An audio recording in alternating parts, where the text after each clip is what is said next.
పెళ్ళైనా పండగైనా వేడుక ఏదైనా పట్టుచీరల ప్రత్యేక వేదిక వారాహి సిల్క్స్.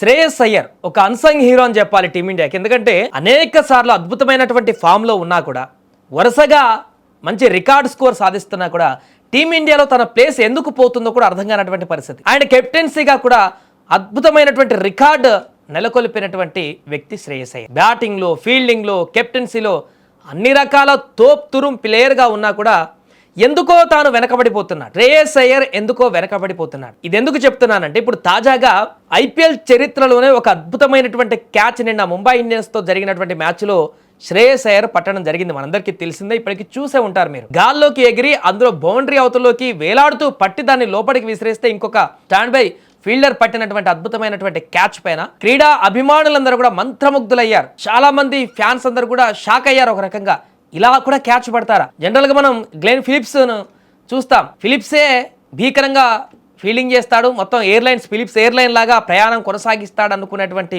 పరిస్థితి నుంచి ఫిలిప్ కంటే మించి ఫీల్డింగ్ చేసి ఇక్కడ శ్రేయస్ అయ్యర్ పట్టినటువంటి క్యాచ్ ప్రపంచ క్రీడాకారులందరూ కూడా దీని గురించి చర్చించుకుంటారు. కానీ ఎందుకో మన దేశంలోనే మన క్రీడా దిగ్గజాలే శ్రేయస్ అయ్యర్ క్యాచ్ గురించి ఎక్కువగా మాట్లాడనట్టుగా లేకుంటే పొగిడినట్టుగా కనిపించట్లేదు అనేటువంటి ఒక చర్చ కొనసాగుతుంది. దీనికి ఆన్సర్గా శ్రేయస్ అయ్యర్ కూడా తను చెప్పినటువంటి మాటలు, తను చూపిస్తున్నటువంటి హావభావాలు చాలా బాధాకరంగా ఉన్నాయి.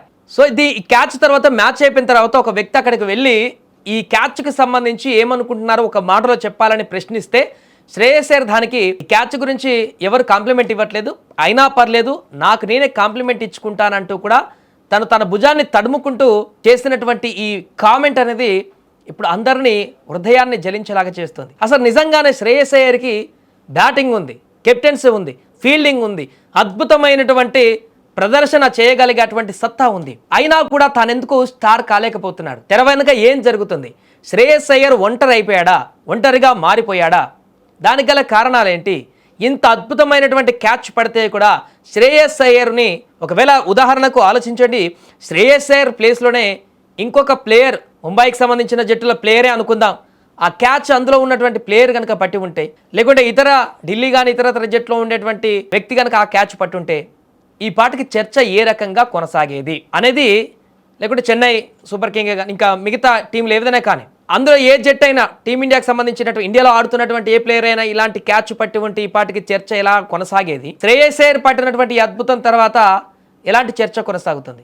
క్రీడాభిమానులు, క్రికెట్కి సంబంధించిన లవర్స్ తప్ప శ్రేయస్ అయ్యర్ పట్టిన ఈ అద్భుతమైనటువంటి క్యాచ్ని పొగిడేటువంటి దిగ్గజాలు చాలా తక్కువ మంది అయిపోయారు. ఈ నేపథ్యంలోనే శ్రేయస్ అయ్యర్ చేసినటువంటి కామెంట్ కూడా ఇప్పుడు వైరల్గా మారుతుంది. నాకెవరు కాంప్లిమెంట్ ఇవ్వట్లేదు, ఇవ్వాల్సిన పని లేదు, నాకు నేనే కాంప్లిమెంట్ ఇచ్చుకుంటానంటూ శబాష్ అంటూ తన భుజాన్ని తాను తట్టుకుంటున్నటువంటి పరిస్థితి చూస్తుంటే తాను ఎంత ఒంటరిగా లీడ్ చేస్తున్నాడు క్రికెట్ అనేటువంటి విషయం స్పష్టంగా కనిపిస్తుంది. ఇదే ఇప్పుడు క్రికెట్ అభిమానులకు, శ్రేయస్ అభిమానులకు కొంత ఆందోళన కలిగిస్తుంది. అసలు శ్రేయస్ని నిజంగానే చాలా సందర్భాల్లో అనుకున్నాం, అయ్యో శ్రేయస్ అయ్యర్కి చోటు దక్కలేదు, అడ్జస్ట్మెంట్ల కారణంగా దక్కలేదు, అద్భుతమైన ఫామ్లో ఉన్నాడు, కానీ అక్కడ ఉన్నటువంటి అడ్జస్ట్మెంట్ల కారణంగా కుదరలేదని చెప్పేసి దాటు వేసుకుంటూ వచ్చారు. కానీ నిజంగానే శ్రేయస్ అయ్యర్ని పక్కన పెడుతున్నారా? శ్రేయస్ అయ్యర్కి ఎందుకు ఇలాంటి బ్యాడ్ టైం నడుస్తుంది, తనకు అదృష్టం లేదా అనేటువంటి చర్చ కొనసాగుతుంది. ఒకసారి వీడియో చూసిన తర్వాత మీరు కూడా మాట్లాడని, నిజంగానే శ్రేయస్ అయ్యర్ ఒంటరివాడు అయిపోయాడా? తనకి ఎంత కష్టపడ్డా, ఎంత బ్యాటింగ్ చేసినా, లేకుంటే ఎంత కెప్టెన్సీ చేసినా, ఎలాంటి ఫీల్డింగ్ చేసినా తనకు రావాల్సినటువంటి ప్రశంసలు రావడం లేదా? ఇక రావా? ఏమనుకుంటున్నారో కామెంట్ చేయండి.